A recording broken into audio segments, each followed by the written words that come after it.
In the beginning, railways were conceived as open roads, like the turnpikes. Policemen were employed to regulate the traffic where required.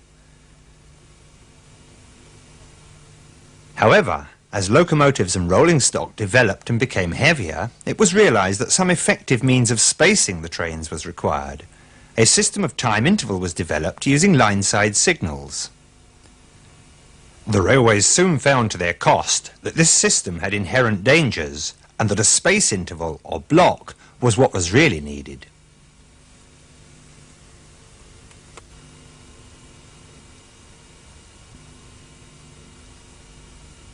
The invention of the electric telegraph afforded reliable communication between signal boxes, and this led to the introduction of a system that was to become the basis of railway signalling for over a century, the absolute block system.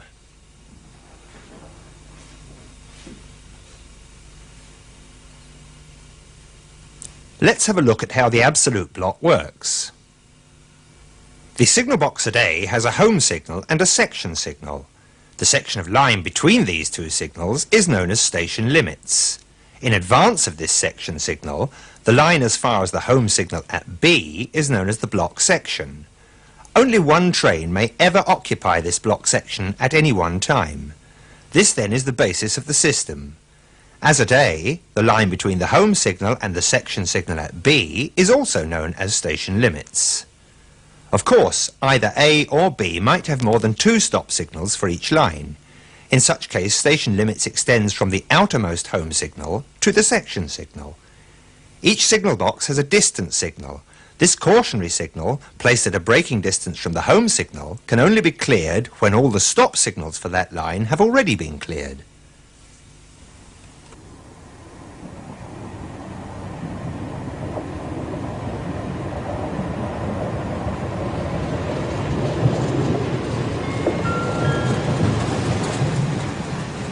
Now let's have a look at how a train is actually signalled on the absolute block. The signalman in the rear calls the attention of the signalman ahead, one beat on the block bell. When this call attention is acknowledged, the signalman in rear offers the train forward by bell code. If the signalman ahead is able to accept the train, he repeats this bell code and turns the commutator of his block instrument to line clear. This indication is repeated in the rear signal box. The signalman there is now able to clear his section signal for the train to proceed.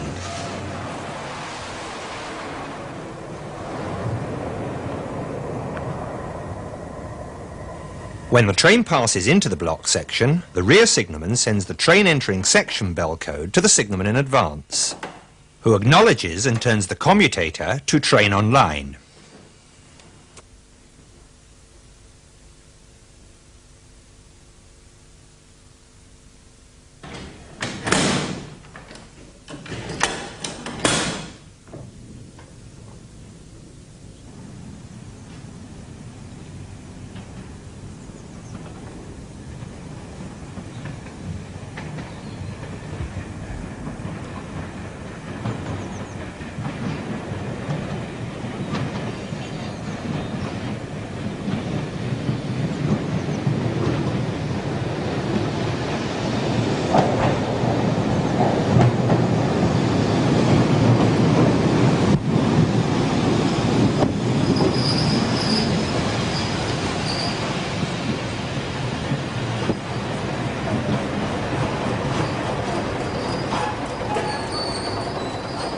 The train has now arrived within station limits of the signal box ahead. Only when the train has passed the clearance point or overlap as shown in the absolute block regulations, and the signalman has seen the tail lamp and thus knows the train to be complete, may he call the attention of the signalman in the rear and give the train out of section bell code, restoring the block instrument to the normal position.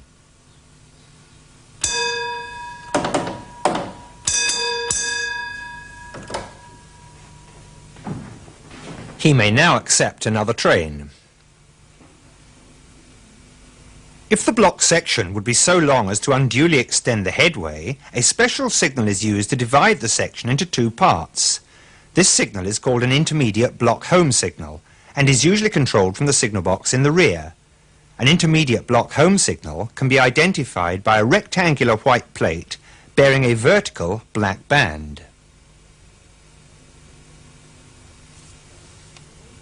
The system of signalling known as absolute block is normally associated with mechanical signals of the semaphore type, although in many cases colour light types are employed, particularly for distant signals.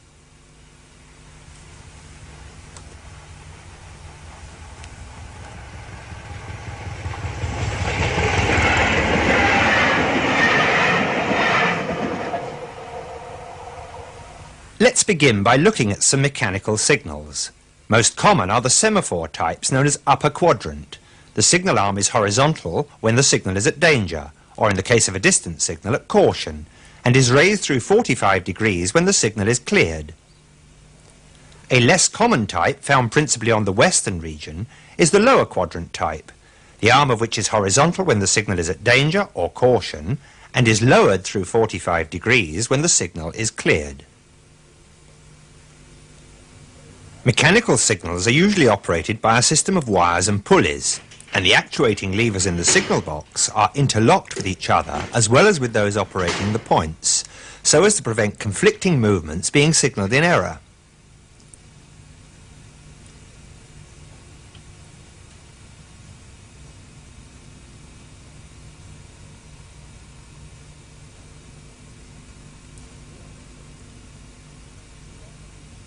There is also some electrical locking, such as the lock on the section signal lever, preventing movement of this lever if the block indicator is not showing line clear. Where such electrical lock is fitted, the signal lever has a white band painted on it. Over the years, various devices have been employed to assist in reminding the signalman of the presence of a train. One of these is the simple track circuit, denoted by a white diamond sign attached to the signal post. Let's look at the simple track circuit, one of the most important developments in the history of railway signalling. A low voltage current is fed to the running rails by a battery. This current flows along one running rail as far as an insulated block joint. From here, the current flows through the coil of a relay, then back to the opposite running rail, through which it returns to the battery. While the current flows through this circuit, the coil of the relay is energised and the track occupation indication in the signal box shows the track to be clear. When the first pair of wheels of any vehicle passes onto the track concerned, the current, instead of flowing through the whole circuit, will take the short route and the relay will become de-energised. The track indication in the signal box will now show occupied.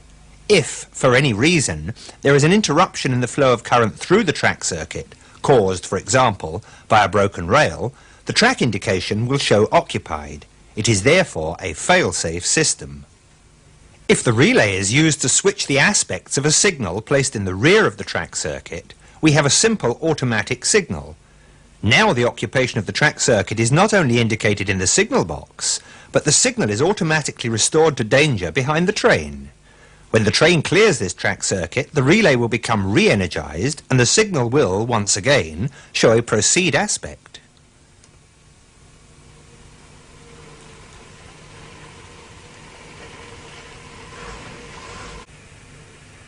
Here we have the basis of modern track circuit block signalling. Every signal section comprises one or more track circuits. Signals are controlled by the passage of trains if they are automatic, or restored to danger by the train if they are controlled. Because the occupation of each track circuit is visible to the signalman, it is no longer necessary to offer trains forward as in the absolute block system.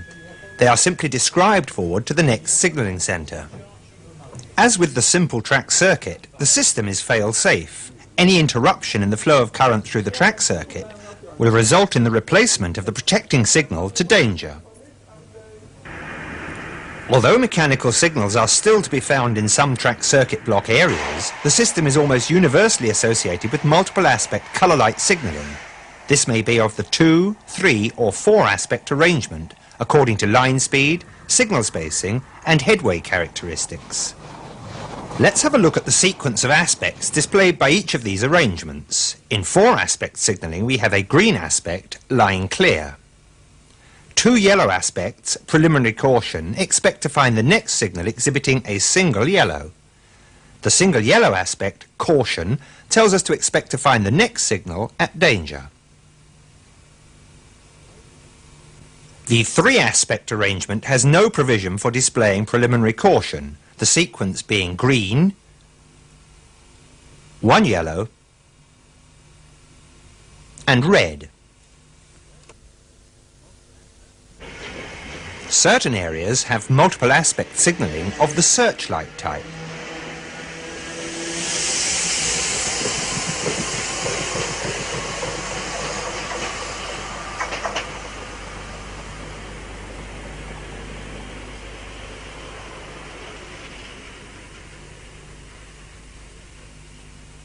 These may be of the 3 or 4 aspect arrangement.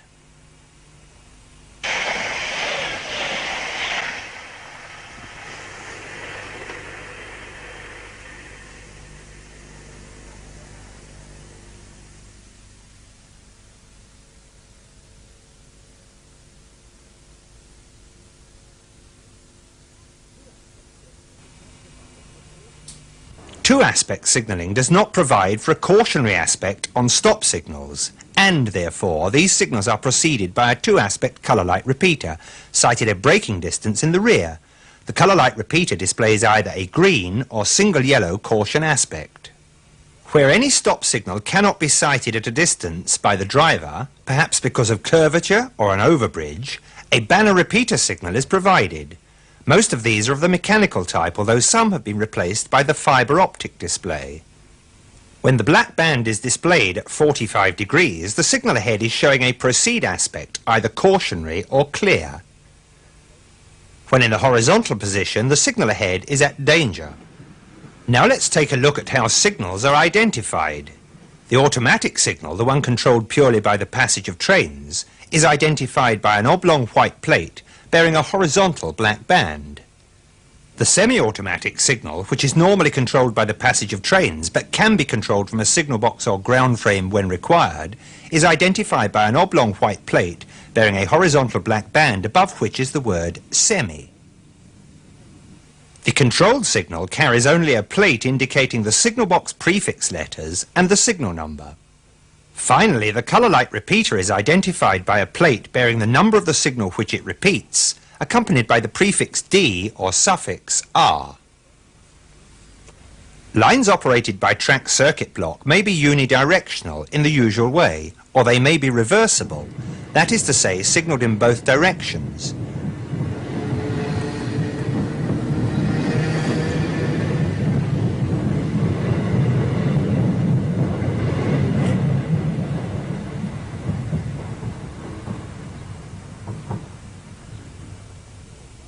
A further development of this capability is where a double-track main line has each road signalled for bidirectional running. With the provision of trailing and facing crossovers at regular intervals permitting trains to cross from one running line to the other, a high degree of operating flexibility is assured. The signalling philosophy of British Rail is that of route control rather than the speed control system used by the railways of continental Europe. Drivers of trains are advised of the route over which they will be running, and this route information is given in 3 different ways. Firstly, in mechanical signalling by semaphore arms placed at different heights on a bracket or gantry. The highest semaphore arm routes trains to the main line. The divergent routes to the left and right are signalled by semaphore arms in descending height.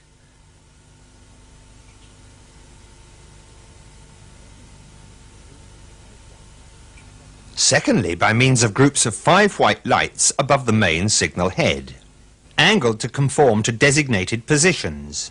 Let's have a look at how this works. The junction indications are given position numbers, so, starting at the top left, we have positions 1, 2 and 3. Then from the top right, positions 4, 5 and 6. With a proceed aspect and no junction indication, the train is routed via the main line. Junction indication position 1 routes the train to the first diverging track to the left, position 2 to the second left, and position 3 to the third left. Junction indication position 4 routes trains to the first diverging track to the right, position 5 to the second, and position 6 to the third. Obviously, where a junction signal is required to indicate more than 7 routings, the maximum possible with standard junction indications, an alternative system must be employed. The so-called theatre-type route indicator is capable of exhibiting an almost unlimited number of numerical or alphabetical combinations. A common location for this type of junction indicator is at the approach to large stations having a number of platform lines. The most modern form of theatre-type indicator uses fibre optics to give a bright, high-resolution dot matrix display. This technology has also been used at some locations to replace standard 5 white light junction position indications.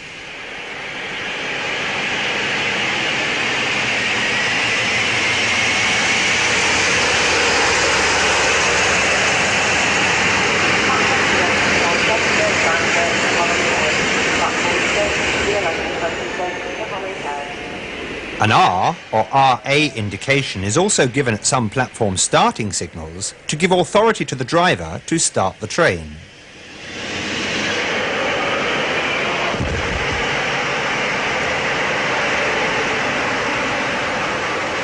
In colour light signalling, where a divergent route is set which is subject to a speed which is restrictive by more than 10 miles per hour, a system of approach release is applied to the junction signal. In this system, the junction signal will not exhibit a proceed aspect until the approaching train has occupied a berth track circuit for a given interval of time. By this means, the retention of the junction signal at danger controls the speed of the train as it approaches the divergent connection. A more recent development has been the introduction of flashing yellow aspects to regulate the approach speed of trains to high-speed divergent junctions. The flashing yellow aspects will only be displayed where the divergent route is set. Let's go back and have another look. Where 4-aspect signalling is employed, the advance warning of approach to a divergent route will be 2 flashing yellow aspects. The next signal will display a single flashing yellow, and the junction signal itself may display a single steady yellow aspect with junction indication for the route set. In this case, drivers must expect to find the next signal at danger. So far, we have looked at the systems of signalling and types of main running signal. Now we must look at the many other types of signal used on British Rail. Let's begin with the shunt signal. This type of signal is usually ground-mounted and when cleared permits movement towards the next signal but at a speed from which the driver may stop short of any obstruction. The move is therefore cautionary. These signals usually control movements to or from the main running lines or from one running line to another. When cleared, this signal displays 2 white lights at 45 degrees. Many shunt signals throughout the entire system are of the mechanical disc type, and although there are some regional variations in detail, the display is essentially the same. By day, this type of shunt signal exhibits a red band horizontally when at danger, and at 45 degrees when cleared. By night, these signals show a single miniature red aspect when at danger and a miniature green aspect when cleared. Where these signals are stacked one above the other, they give route information, reading top to bottom, left to right.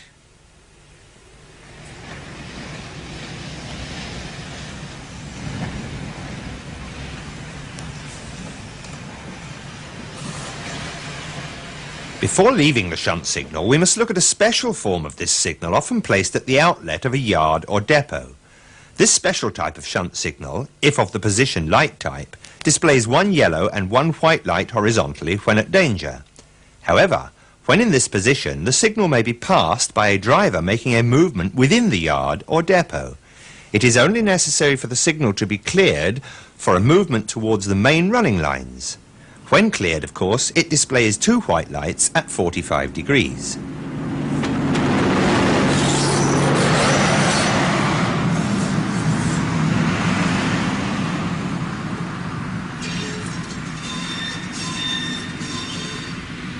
There is a mechanical disc version of this special shunt signal which displays a yellow horizontal band on either a black or white ground when at danger. It turns through 45 degrees when cleared in the normal way. Now let's look at some position light signals mounted below main running signals. These position light signals are normally out. When cleared, they display two white lights at 45-degree disposition. Such signals are used for draw-ahead movements or permissive working on platform lines. Let's have a look at permissive working on platform lines in detail. At locations where passenger trains are required to enter a platform line already occupied by another train, for example, where two separate portions of a train are to be coupled, the driver will be stopped at the signal protecting the rear of this line. After having stopped, the position light signal will be displayed together, if necessary, with route indication. The driver may now draw forward at caution, entering the platform line, but stopping short of the rear of the train ahead. At some locations, mechanical signals are still used for draw ahead and permissive working on platform lines. Although there are some regional variations, these signals usually take the form of miniature semaphore arms placed below the main running signal. By night they display a white aspect when at danger and a small green light when cleared. Finally, a most important type of ground signal is the limit of shunt. This signal may take the form of a white floodlit board on which are inscribed the words limit of shunt or shunt limit. Or they may take the form of a position light displaying two red aspects horizontally. Limit of shunt signals must not be passed under any circumstances.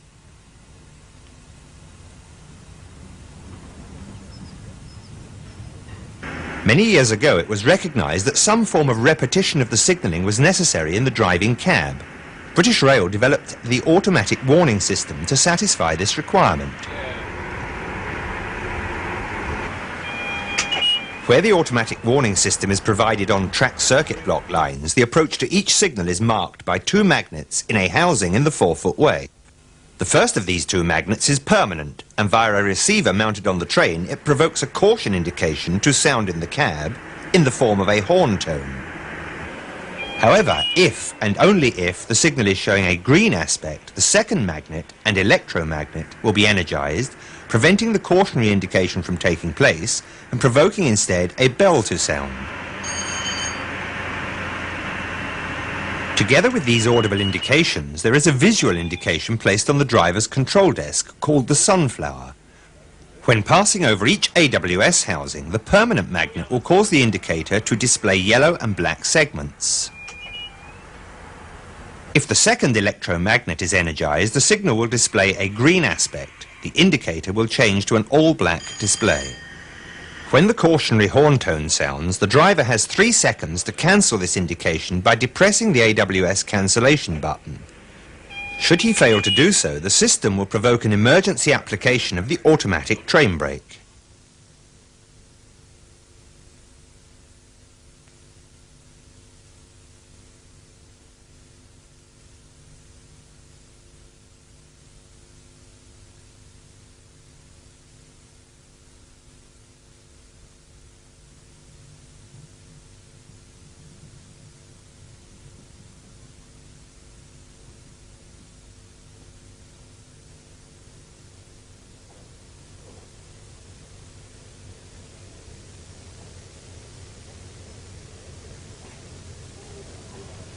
Where the automatic warning system is applied to lines worked by the absolute block or electric token block systems, only the distance signal is provided with AWS equipment. Permanent magnets, giving a cautionary indication only, are placed at the approach to automatic open crossings and to permanent and temporary speed restrictions.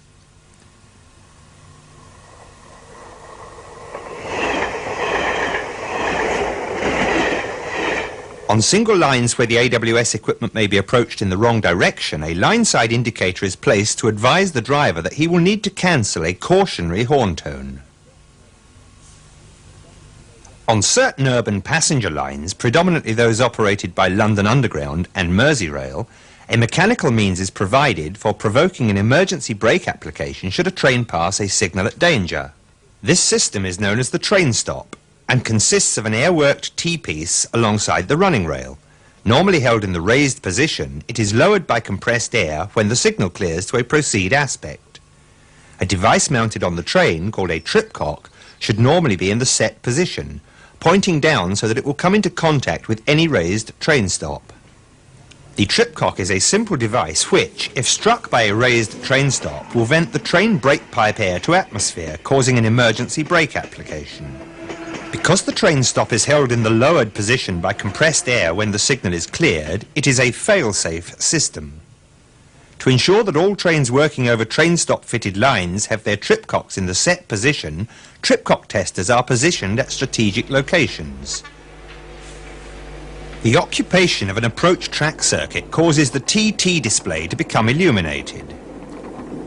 When the tripcock makes contact with a proving ramp, the TT display is extinguished, proving the tripcock to be in the set position.